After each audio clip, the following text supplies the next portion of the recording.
If I was a holiday dessert, what would I be?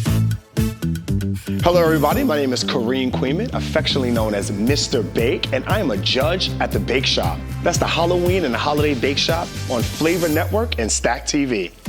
When I first started baking, I was about 8 years old, and it was a box cake and a can frosting, and what I learned was ovens. That cake came out lopsided, and that showed me that it was important to rotate your cake pans, even switch your baked goods from one rack to the next rack.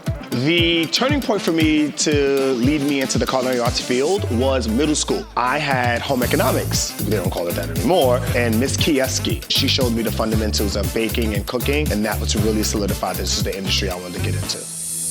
One of the things that I really stand 10 toes down on is making sure that everybody's voice is being heard in the room.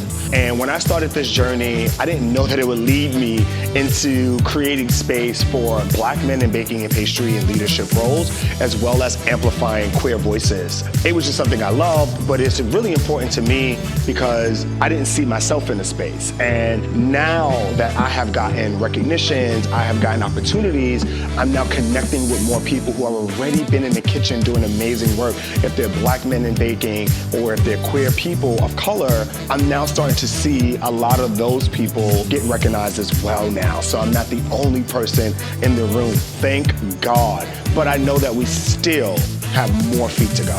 The piece of advice that I would give to bakers or any people who are in underrepresented communities in their industry is to not let somebody else's idea of you become your reality. You live your life for yourself.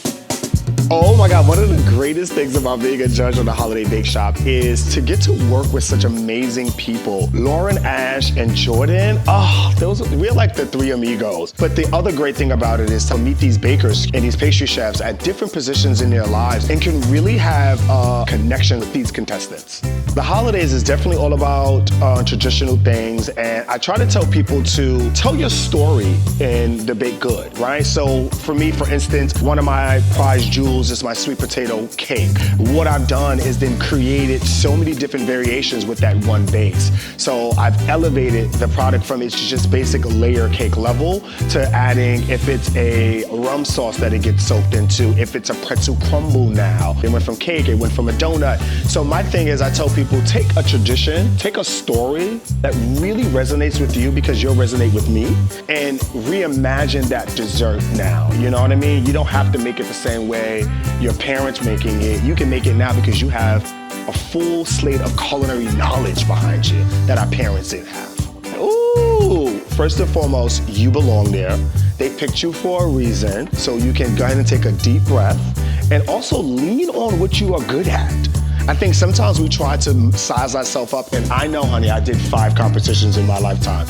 We try to size ourselves up with the other people, and I think if you go in being your authentic self, telling your authentic stories, cooking and baking from your heart and your soul, it's gonna resonate with the judges. If I was a holiday dessert, what would I be? Sugar and spice and all that's nice. Now, it would probably be something like a spice cake.